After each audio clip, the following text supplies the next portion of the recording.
Good morning, class 5th. Welcome to your English grammars class. Students, we are going to start chapter number 12 from your English grammars book. Chapter number name is active and passive voice.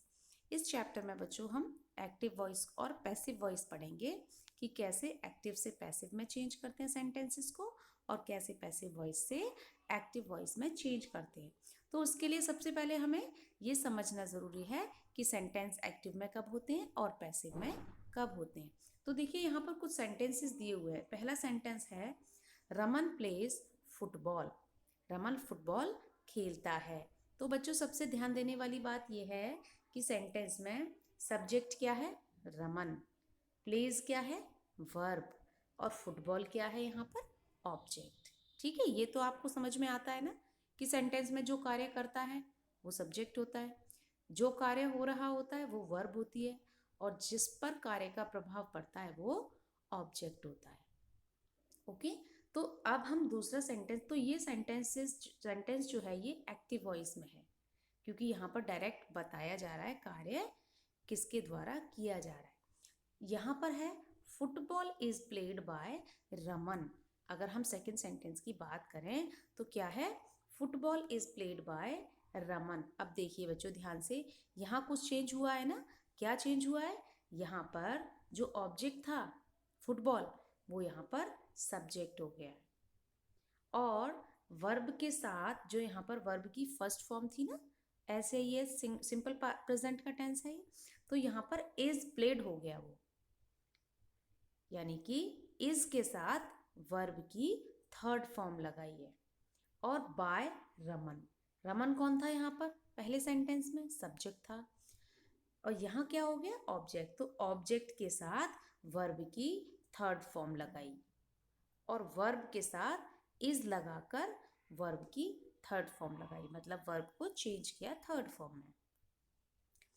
In the first sentence Raman, the subject is the door of the action. Door of the action का मतलब subject, कार्य को करने वाला है, जिसके द्वारा कार्य को परफॉर्म किया जा रहा है। और सेकेंड सेंटेंस में सब्जेक्ट फुटबॉल जो है, अब ये यहाँ पर सब्जेक्ट था लेकिन सेकंड वाले में फुटबॉल सब्जेक्ट बन गया। लेकिन ध्यान देने वाली बात यह है कि यहाँ पर ये डोर ऑफ एक्शन, रमन कार्य को कर रहा था और फुटबॉल किसी कार्य को नहीं कर रहा है। कोई कार्य है जो फुटबॉल पर प्रभाव डाल रहा है, ठीक है। तो सब्जेक्ट कार्य को रिसीव कर रहा है, football is the receiver of the action, is played, है ना। फुटबॉल इज प्लेड, फुटबॉल खेली जा रही है, फुटबॉल नहीं खेल रही किसी को। रमन तो खेल रहा था फुटबॉल, लेकिन यहाँ पर फुटबॉल खेली जा रही है। तो फुटबॉल क्या है, receiver of the action. Subject तो है लेकिन कार्य को, एक्शन को रिसीव कर रही है। अब second sentence is in passive voice. दूसरा सेंटेंस पैसिव में है और जो पहला हमने पढ़ा वो एक्टिव में था। अब है the passive voice is use when the receiver of action is more important than the door of the action. और पैसिव वॉइस का यूज बच्चों वहां पे किया जाता है जहां पर कि कार्य का, जो कार्य को रिसीव कर रहा है वो ज़्यादा इम्पॉर्टेंट है किसकी कंपैरिजन में, जो कार्य को कर रहा है। तो वहां पर हम पैसिव वॉइस का यूज करते हैं। देखिए अब हम एक्टिव एंड पैसिव वॉइस इस चार्ट कि उससे समझेंगे कि देखिए कैसे बताया गया है। We make the object in the active voice subject in the passive voice. अब जो ऑब्जेक्ट होता है ना एक्टिव वॉइस में, उसको हम पैसिव वॉइस में सब्जेक्ट बना देते हैं। We use be plus verb की third form in the passive voice. Generally हम जो है वर्ब की थर्ड फॉर्म पैसिव वॉइस में बी के साथ यूज करते हैं। We often used by before the subject in the passive voice. और पैसिव वॉइस में जनरली यूजुअली क्या करते हैं, पैसिव वॉइस के साथ, पैसिव वॉइस में सब्जेक्ट के साथ हम बाय का यूज करते हैं। जैसे अभी पढ़ा था ना कि football is played by Raman, तो रमन सब्जेक्ट था लेकिन जब वो ऑब्जेक्ट हो गया तो उसके पहले हमने बाय यूज किया। अब एक सेंटेंस देखते हैं, Suman ate an egg. Suman ate an egg, Suman ने एक अंडा खाया। कैसा है, एक्टिव वॉइस। सुमन क्या है, सब्जेक्ट, एट खाना, खाया वर्ब है, और एन एग, एन एग यानी कि ऑब्जेक्ट है। सिंपल पास्ट का टेंस है ये, सिंपल पास्ट का टेंस है। अब इसको एक्टिव वॉइस में देखो बच्चों, आगे आपको ये समझने को मिलेगा कि जब कोई सेंटेंस किसी पर्टिकुलर टेंस में होता है तो उसको कैसे एक्टिव वॉइस पैसिव वॉइस में चेंज करते हैं। अभी बस आप इतना समझ लीजिए कि यहाँ पर एग जो है ये क्या है, ऑब्जेक्ट है। तो एन एग को हमने क्या बनाया, सब्जेक्ट। वॉज ईटेन, वॉज लगाया इसलिए क्योंकि पास्ट का टेंस है। एट को हमने वॉज ईटेन और बाय सुमन, ये सुमन यहाँ पर क्या थी, सब्जेक्ट थी और यहाँ पर ये ऑब्जेक्ट बन गई। ठीक है, इस तरीके से एक्टिव से पैसिव में चेंज होगा। अभी हम देखेंगे शी टॉट अस इंग्लिश, उसने हमें इंग्लिश पढ़ाई।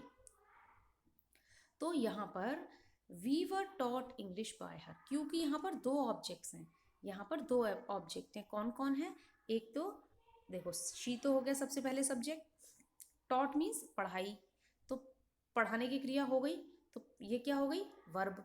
अब अस और इंग्लिश ये दो ऑब्जेक्ट हैं हमारे पास। जब हमारे पास दो ऑब्जेक्ट होते हैं तो दो तरीके से सेंटेंस क्रिएट हो जाएगा। देखिए we were taught English by her, भाई अस को हमने क्या बना दिया, अस को हमने बना दिया वी, ओके। और इंग्लिश यहाँ पर, हाँ we were taught English by her, यहाँ तो ऐसे हो जाएगा, लेकिन इसको जब हम इंग्लिश को सब्जेक्ट बनाएंगे तो फिर कैसे होगा सेंटेंस, कुछ इस तरीके से होगा, English was taught to us by her. अब इनको हिंदी में देखें एक बार, तो देखिए उसने हमें इंग्लिश पढ़ाई, हमें उसके द्वारा इंग्लिश पढ़ाई गई, इंग्लिश हमें उसके द्वारा पढ़ाई गई। ओके, इस तरीके से सेंटेंस बनेंगे। अब देखते हैं active voice with phrase, phrase के साथ एक्टिव वॉइस को कैसे चेंज करते हैं पैसिव वॉइस में। He saw me in the office, ठीक है। अब ही क्या है, यहाँ पर सब्जेक्ट है। अब मी क्या है, यहाँ पर ऑब्जेक्ट है। सॉ क्या है, यहाँ पर वर्ब है। इन द ऑफिस फ्रेज है। तो I was seen, seen verb की थर्ड फॉर्म, वॉज इसलिए लगाया गया क्योंकि सब्जेक्ट पास्ट में है। I was seen in the office by him, him क्या हो गया, बाय हिम ऑब्जेक्ट, ही को बाय हिम कर दिया जो यहाँ पर सब्जेक्ट था। आई होप समझ में अच्छे से आ रहा होगा बच्चों। ठीक है, आज मैं वैसे सोच रही थी कि आप लोगों को और थोड़ा ज़्यादा करवाऊंगी, लेकिन मेरे हिसाब से इतना सफिशिएंट है, बिकॉज आप जो है फिर कंफ्यूज हो जाएंगे, सारा एक साथ आपको भर के दे दिया जाएगा। तो इतना ही वीडियो को समझेंगे अच्छे से, बार बार देखेंगे समझने के लिए, और एज वेल एज प्रैक्टिस भी करेंगे फ्रॉम योर बुक। ठीक है, कल मैं आगे का जो आपको कि पर्टिकुलर किसी टेंस से दूसरे एक्टिव से पैसिव कैसे बनाते हैं, ठीक है, जैसे प्रेजेंट में कैसे, पास्ट में कैसे, फ्यूचर में कैसे, इसके साथ डिस्कस करेंगे। थोड़ा बड़ा है चैप्टर तो थोड़ा टाइम भी लगेगा बच्चों। ओके।